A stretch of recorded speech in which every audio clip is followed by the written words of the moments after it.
할렐루야. 하나님이 주시는 놀라운 평강과 은혜가 생명의 주님과 함께하는 우리 광남 장로교회 모든 성도님들과 함께 하시기를 주의 이름으로 기원드리겠습니다. 오늘 요한복음 11장 17절로 27절까지 생명의 믿음이다 라는 제목으로 함께 은혜를 나누고자 합니다. 베드로전서 1장 9절에 보니까요, 믿음의 결국 곧 영혼의 구원을 받음이다 이렇게 기록되어 있습니다. 우리가 믿는 것은요, 하늘나라를 소망하며 영원한 나라에 들어가기 위해서 우리의 믿음 생활을 해 나가는 것입니다. 오늘 특별히 수많은 신자들 가운데, 수많은 사람들, 수많은 교회들 가운데 오늘 우리 광남 장로교회를 선택하시고 이 자리에 임재하시는 여호와 하나님께서 나의 예배를 받으시고 또한 우리 모두에게 생명의 믿음으로 함께하여 주시기를 주의 이름으로 기원드리겠습니다. 우리가 진리이신 예수 그리스도를 믿어야 되는데요, 나는 약해도 우리의 대장 되시는 예수 그리스도가 강하심을 믿으시기를 바라겠습니다. 신앙생활을 한다는 것은요, 예수님에 대한 확고한 신뢰가 있어야 됩니다. 예수님을 믿고 따라야지만이 우리가 삶을 살아갈 수가 있습니다. 그래서 신앙은 곧 우리가 하나님 앞에 말씀을 드릴 때 믿음에서 시작된다라고 말합니다. 그 믿음은 하나님을 사랑하면 믿음이 생깁니다. 사랑하는 여러분, 우리가 하나님의 성전에 나와서 예배하는 것이 믿음의 시작이고 믿음의 출발이고 믿음으로 함께한다는 사실을 믿으시기를 바라겠습니다. 오늘 성경 말씀은요, 베다니 마을에 살고 있는 마리아와 마르다 가정에서 생긴 일입니다. 그의 오라비 동생인 나사로가 죽었습니다. 얼마나 슬픈 일입니까?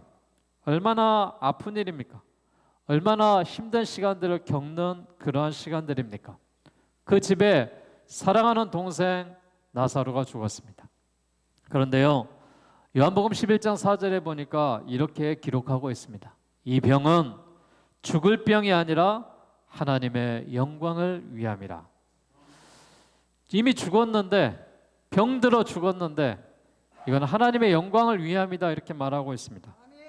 하나님의 아들이 이로 말미암아 영광을 받게 하려 함이다라고 예수님은 말씀하고 계십니다. 이제 나흘이 지난 이 장사된 집안에 예수님이 미리 가셨으면, 병들었을 때 가셨으면 이 나사로를 고쳐주셨을 것인데 이미 죽어버렸습니다. 장사 지내버렸습니다. 슬픔에 가득 찬 이 가정에 예수님이 찾아가십니다. 그리고 요한복음 11장 11절에 보니까 우리 친구 나사로가 죽었다가 아니라 잠들었다 이렇게 표현하고 있습니다. 나사로를 깨우러 간다 이렇게 말합니다. 사랑하는 여러분, 우리가 삶을 살면서요, 내가 생각할 때는 절망이고, 내가 생각할 때는 끝난 것 같고, 내가 생각할 때는 아무것도 안 된 것 같지만 우리 예수님을 믿고 다시 한번 이 말씀에 의지하여 모든 것을 주님께 의탁하고 기도하면은 예수 그리스도로 인하여서 회복의 역사가, 소망의 역사가, 축복의 역사가 다시금 시작될 줄로 믿습니다. 이 믿음의 시작이 말씀 앞에 나와 순종하는 것부터 시작된다는 사실을 믿으시기를 바라겠습니다. 오늘 우리 모두에게 생명의 믿음으로 함께 하셔서 나사로에게 은혜가 임했던 것처럼 우리 모두에게도 이런 생명의 믿음이 임하기를 주의 이름으로 기원합니다. 인간은요, 죽음 앞에서 절망하는 것 같습니다. 예수님께서 베다니에 와서 보니까 나사로가 이미 죽었어요. 많은 유대인들이 마리아와 마르다 집에 와서 그 오라비의 일에 대해서 위문을 하고 있습니다. 장례가 끝났습니다. 더 이상 인간의 생각으로는 장례가 끝났다는 것은 뭐예요? 더 이상 이제 살아갈 힘이 없다는 거예요. 생명이 없다라는 거예요. 끝났다라는 거예요. 죽었다라고 표현하죠. 인간은 죽음 앞에 절망할 수밖에 없습니다. 우리가 상갓집에 가면 뭘 합니까? 조문을 하죠. 위로하죠. 근데 상갓집에 가서 뭐라고 위문하겠어? 뭐라고 조문하겠어? 할 말 없어요. 그냥 슬픔이 당한 가정에 함께 해주는 것입니다. 위로가 뭐냐? 곁에 있는 거예요. 가까이 함께 하는 거예요. 그래서 여러분 상을 당하면은요, 그냥 조문만 하고 오지 마시고 식사도 하시고 좀 머물러 계시고 또 위로도 해주시고, 다 누구나 겪는 일이다라고 힘이 되어주시고, 그게 위로 아니겠습니까? 그런데 예수님은 이 절망 가운데 위로하고 계십니다. 예수님은 인간이 할 수 없다고 하실 때 일하시는 분이 예수님이십니다. 그러기에 우리가 믿음으로 나아가는 것이죠. 헨리 나우엔도 위로라고 하는 말은 외로운 사람과 함께함을 의미한다라고 말했습니다. 세상에는 위로가 필요한 사람이 참 많은 것 같아요. 건강을 잃어버린 사람, 죽음 앞에서 헤매고 있는 사람, 사업에 실패하고 재물을 잃어버리고 다시 일어날 소망이 없는 사람. 여러분, 그런 사람들한테 우리가 해줄 수 있는 게 뭐예요? 건강을 주겠습니까? 생명을 살리겠습니까? 아니면 내가 가지고 있는 건 전 재산을 주겠습니까? 할 수 없는 일이지 않습니까? 우리는 그 사람과 함께하는 것입니다. 그게 위로입니다. 나보다 더 위로받아야 될 사람들에게 위로의 선물을 주시는데, 그 소망이 누구냐? 예수 그리스도이십니다. 예수 그리스도가 건강을 되찾게 하시며 죽음 앞에 생명을 이야기하셨으며 모든 것을 창조하신 여호와 하나님이 다시금 일어나게 하실 줄로 믿습니다. 나보다 더 위로받아야 될 사람들에게 우리 모두가 예수 그리스도를 소개하는 믿음의 백성들이 되시기를 주의 이름으로 축복합니다. 우리가 생명의 믿음이라는 것은요, 생명의 말씀을 듣고 믿어야 되는 거예요. 마르다는 이렇게 이야기해요. 주께서 여기 계셨더라면 내 오라비가 죽지 아니하였겠나이다. 이 마르다의 믿음은 무엇이냐? 예수님이 병자를 고치는 걸 알고 있거든. 예수님이 안진뱅이도 일으키셨고 눈먼 자도 뜨게 하셨던 걸 알고 있거든요. 근데 지금 상황은 오라비가 죽었습니다. 그것도 나흘이 지났습니다. 근데 예수님이 오셔서 뭐라고 이야기하십니까? 이렇게 이야기합니다. 네 오라비가 다시 살아나리라. 근데 마르다가 뭐라고 이야기하냐면 이렇게 이야기해요. 그럼요. 마지막 날에 부활할 거 내가 말씀을 아니까 다시 살아날 것을 믿습니다. 그러나 내 오라비가 죽었습니다. 인간적인 생각으로 살 수 없다라는 거예요. 절망하는 마르다에게 예수님은 아니다, 네 오라비가 살아나리라, 이렇게 말씀하십니다. 사랑하는 여러분, 예수님은요, 우리가 포기할 때, 절망할 때 아니다, 내가 함께 하겠다, 다시금 일어나라, 이렇게 말씀하시며 절망 가운데 역사하시는 주님이라는 사실을 믿으시길 바랍니다. 인간에게서 절망은 실패자로 만들거나 무력자로 만들기 위한 것이 아니고 극복을 위해서 있는 것입니다. 그것을 통해서 미처 깨닫지 못하고 알지 못했던 것을 깨닫게 하시며 하나님의 영광을 위해서 절망도 하나님이 사용하신다라고 말씀합니다. 사랑하는 여러분, 말씀이 들려지지 않는 곳에는요, 항상 기적적인 일들이 일어날 수가 없습니다. 그러나 말씀이 들려진 곳에는요, 항상 기적과 같은 일이 일어날 수 있습니다. 사단과의 영적 싸움에서 승리할 수가 있고요, 슬퍼하는 자에게 기쁨으로 회복될 수 있고요, 지쳐 쓰러진 자들이 새 힘을 얻을 수 있습니다. 말씀의 현장으로 여러분이 나오셔야 됩니다. 말씀을 들어야 됩니다. 듣는 귀가 있어야 우리의 심령에 그 말씀이 들어와서 그 말씀을 가지고 나아갈 수 있는 것이죠.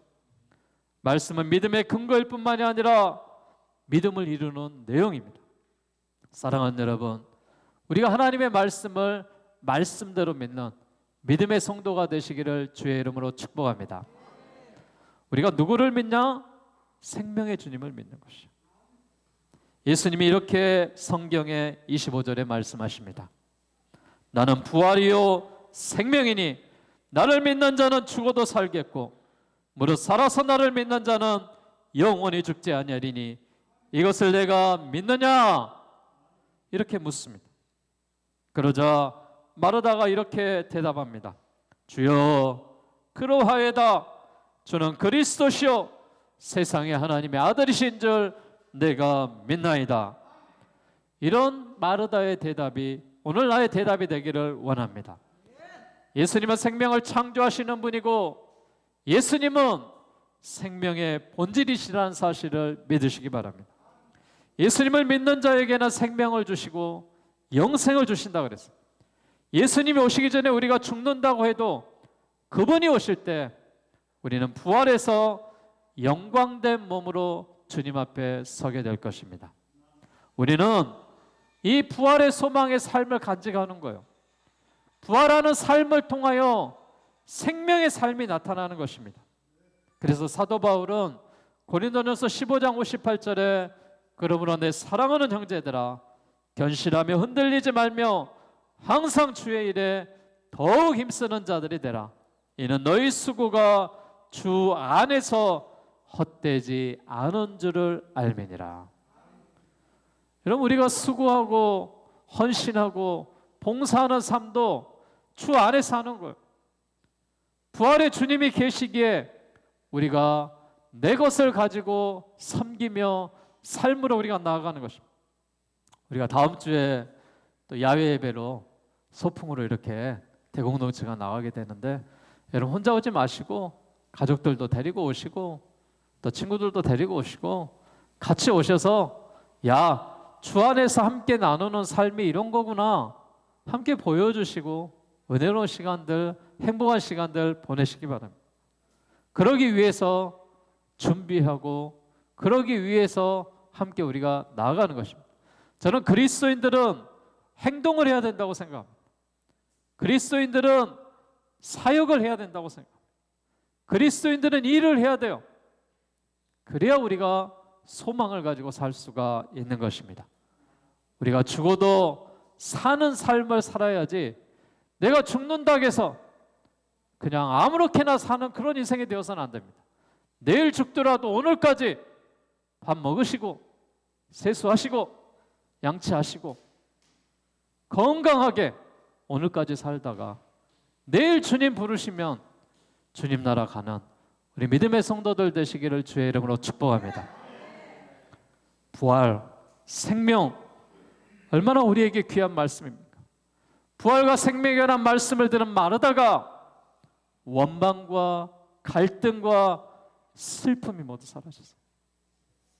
예수님이요, 이 원망과 갈등과 슬픔 속에 빠져있는 그녀에게 찾아가서 소망을 주십니다. 네 오라비가 살아나리라. 그리고 무덤으로 가자. 나사로 무덤에 가서 예수님이 이렇게 말합니다. 나사로야 나오라. 나사로야 나오라. 이렇게 부르시니 나사로가 살아난 줄 믿으시기 바랍니다. 주님이 무덤에서 나사로야 부르니 죽은 자가 수족을 동인 채 살아났습니다. 여러분, 그리하여서 죽은 자까지도 살리신 예수님의 사역이 오늘 성경 말씀에 기록되어 있습니다. 오늘 나에게 오셔서 나는 부활이요 생명이니 나를 믿는 자는 죽어도 살겠고 나를 믿는 자는 영원히 죽지 않으니 네가 이것을 믿느냐? 이 믿음 앞에 아멘으로 화답하는 우리 모든 그리스도인들이 되시기를 바라겠습니다. 사랑하는 여러분, 예수님이 나의 구주 되심을 믿으십니까? 주님 안에 거하는 자는 새로운 생명을 주실 줄로 믿습니다.